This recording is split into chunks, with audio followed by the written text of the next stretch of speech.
네, 안녕하세요. 심플케어입니다. 저희 심플케어는 네이버 카페 장기요양 경영학과를 운영하고 있습니다.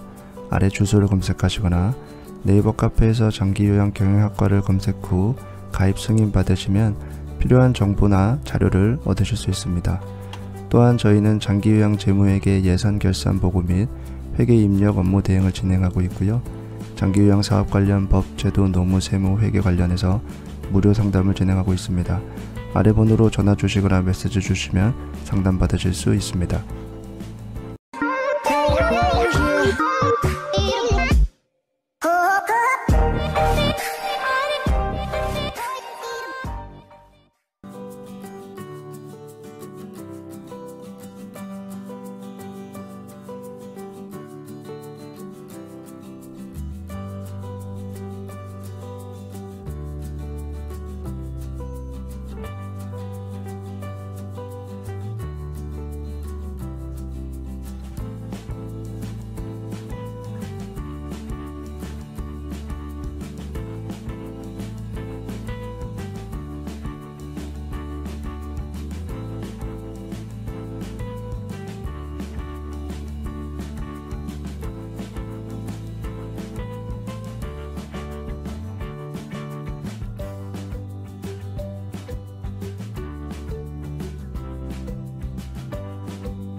우리가 두 번의 지난 영상을 통해서 방문 요양의 세입 예산안을 작성하는 방법과 그리고 세출 예산안을 작성하는 방법에 대해서 알아봤는데요.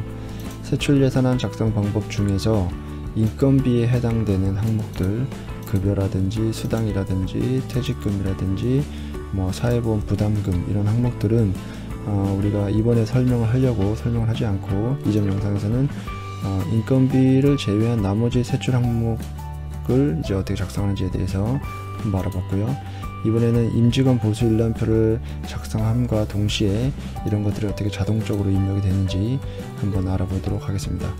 우선은 아래 시트 중에서 파란색으로 되어 있는 임직원 보수 일람표 입력을 클릭하시고 누차 말씀드리지만 이 예산 프로그램은 연한 노란색으로 되어 있는 부분만 우리가 선택해서 입력을 할 수가 있고 나머지 항목들을 이렇게 입력하려고 하면 시트가 보호되어 있다고 메시지가 나오기 때문에 연한 노란색으로 되어 있는 부분만 입력하셔서 프로그램을 사용하시면 됩니다. 우선은 이제 근로자들을 여기에 사원명과 직종을 통해서 쭉 입력을 하셔야 되겠죠. 예를 들어서 홍길동이라고 하고 직종을 여기서 선택을 하실 수가 있거든요. 그래서 시설장이다 그러면 급여 요양은 방문 요양으로 자동으로 뜨고 인건비 구분은 간접비로 뜨게 되는 거죠.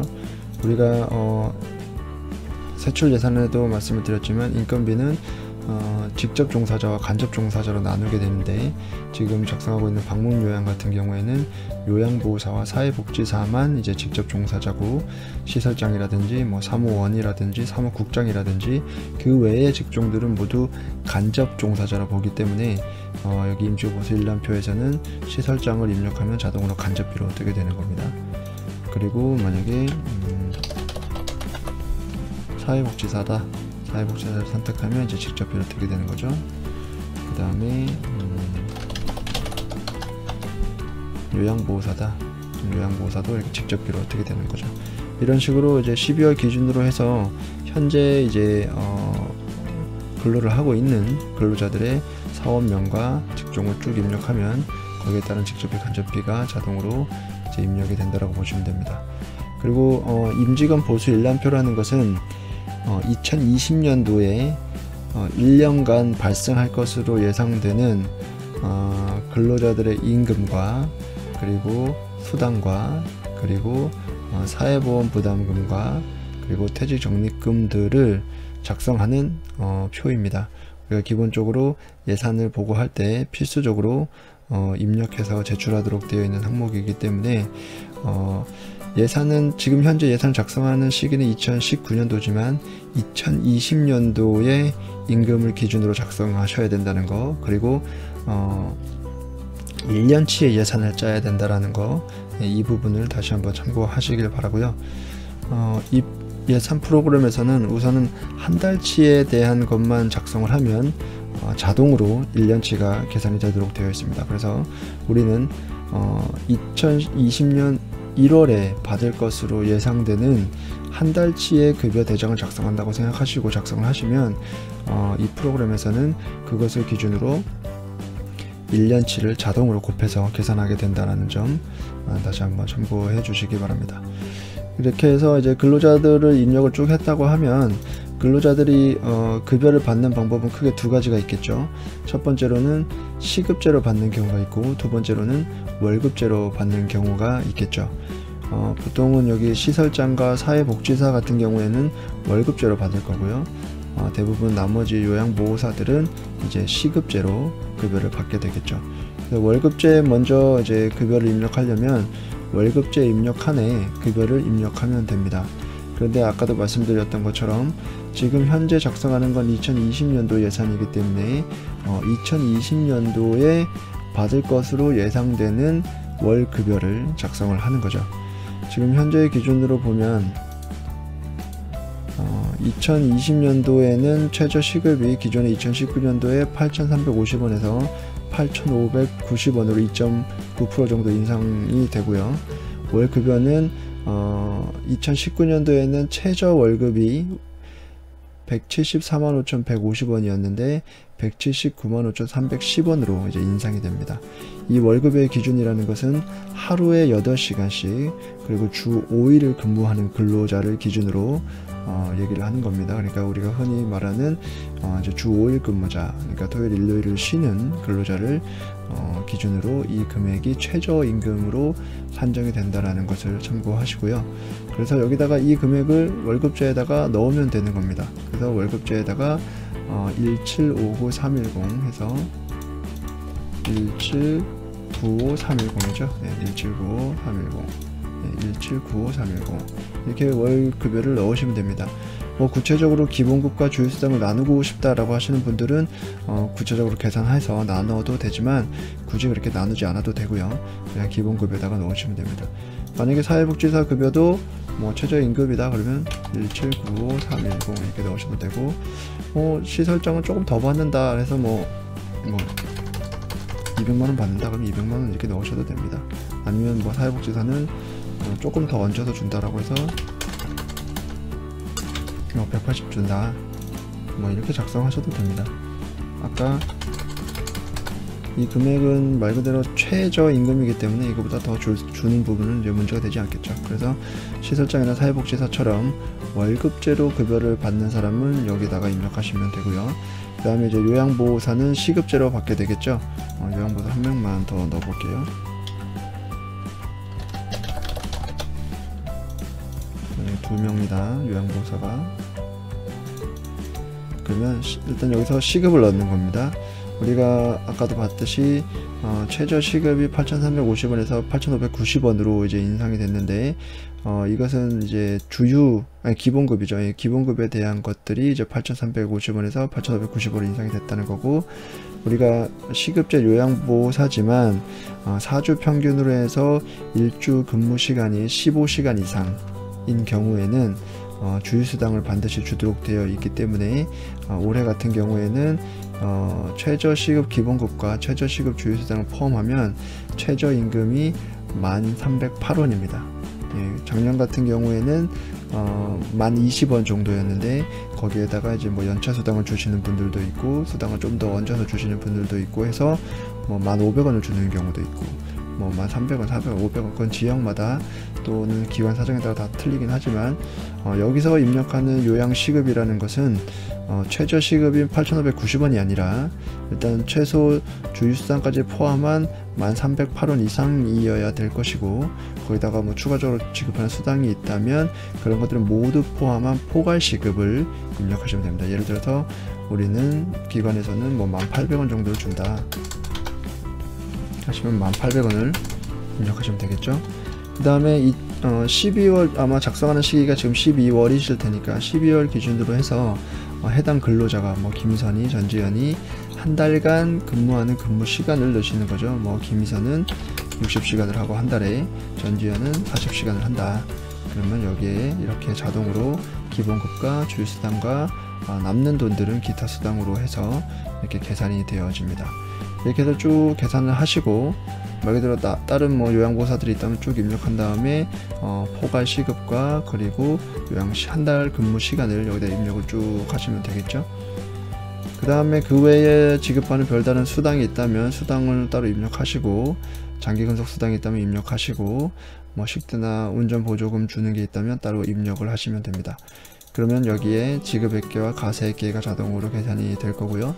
그 다음에는 사회보험 부담금이라고 해서 회계상에서 기관이 납부하는 사대보험료가 자동으로 계산이 됩니다.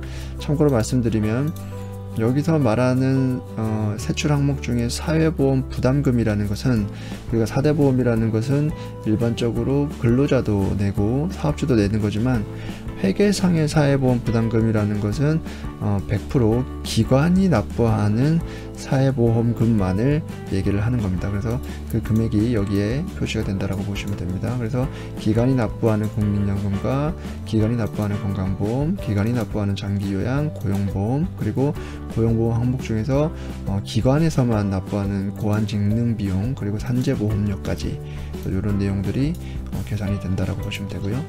그 다음에 일용작금으로 만약에 입력할 금액이 있다면 따로 여기다가 넣으시면 됩니다. 그리고 참고하실 사항은 이 윗부분에 보시면 시설장의 퇴직금 적립 여부라고 해서 적립을 할 것이면 1번을 선택하고 적립을 하지 않을 것이면 2번을 선택하라고 해서 이렇게 선택할 수가 있는데요. 시설장은 대표자이면서 시설장 또는 대표자이면서 센터장인 경우에는 제도상 퇴직적립금을 적립할 수가 없죠. 그래서 그런 경우에는 적립하지 않는다라고 해서 X 해서 2번을 선택하시면 되고요. 만약에 대표자가 별도로 있고 또 시설장이나 센터장이 또 별도로 있는 경우에는 퇴직적립금을 제도상으로 적립을 할 수 있기 때문에 그런 경우에는 이제 1번을 선택하시면 됩니다. 대부분은 이제 2번이 해당이 되겠죠. 그 다음에 오른쪽으로 가셔서 퇴직금 제도 중에서 퇴직연금을 해서 계산을 할 거냐 아니면 퇴직금을 해서 계산을 할 거냐라고 선택을 할 수가 있는데 일반적으로 그냥 퇴직연금으로 계산하시는 게 좋고요. 굳이 나는 퇴직금 제도로 해서 계산하고 싶다고 하시면 퇴직금 제도를 선택해서 2번을 선택하시고 2020년 1월부터 매월 적립할 것으로 예상되는 퇴직적립금을 입력하시면 됩니다. 예를 들어서 300만원이다. 네, 이런 식으로 입력하시면 됩니다. 뭐 기본적으로는 그냥 1번을 선택하시는 걸 권장드리고요.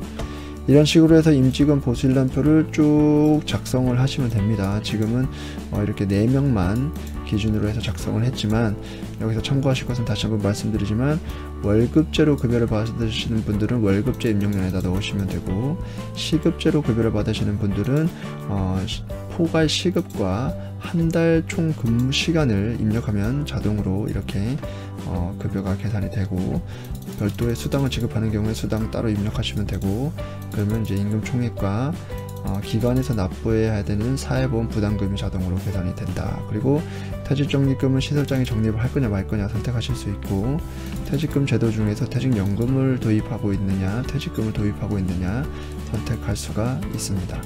이런 식으로 이제 임직원 보수일람표 입력란을 작성을 하고 이제 세출 예산안 쪽으로 다시 돌아가 보면 이번에는 이제 급여 항목들이 자동으로 입력이 되어 있고 여기에 인건비 비율이 자동으로 계산이 되어 있는 걸 확인하실 수가 있죠.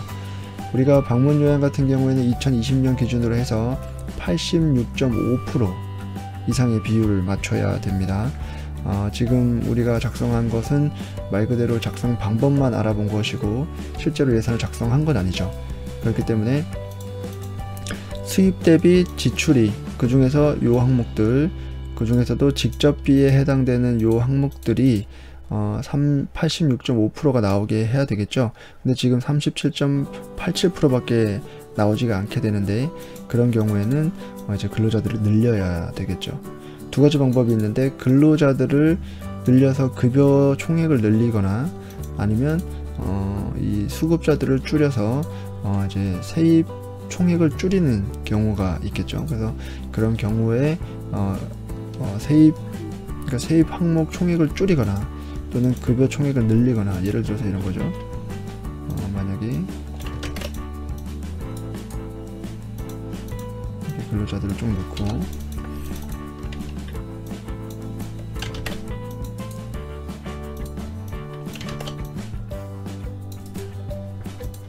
이렇게 해서 지금 급여 총액을 쭉 늘렸죠.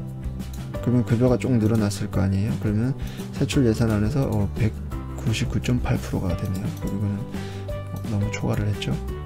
그런 경우에 이제 줄여야 되겠죠. 다시 급여를 다시 지우는 겁니다. 그러면 이제 165%가 되고, 이것도 너무 많네요. 그러면 이제 다 지우는 거죠. 그럼 97%가 나왔네요. 근데 우리가 맞춰야 되는 퍼센티지는 86.5%만 맞추면 되니까 굳이 많이 맞출 필요는 없겠죠. 만약에 3명만 더 지어보면 71%, 여기는 조금 모자라니까 좀 더 넣어야 되겠죠. 이제 한 명만 지어보면 89.1%면 86.5%는 넘게 되는 거죠. 이런 식으로 이제 여기서 근로자들의 임금을 높이는 방법이 있고, 만약에 그렇지 않다면 근로자들을 만약에 줄였다 하더라도, 근로자 급여는 줄여서 지금 직접비 비율이 71%밖에 안 나오잖아요. 지금 수입을 줄이는 거죠. 인원수를 본인 부담금을 원래는 5명 받을 거였는데 2명으로 만약에 줄인다. 그럼 79%가 됐고, 여기서 1명으로 줄인다. 그러면 이제 97%가 됐죠.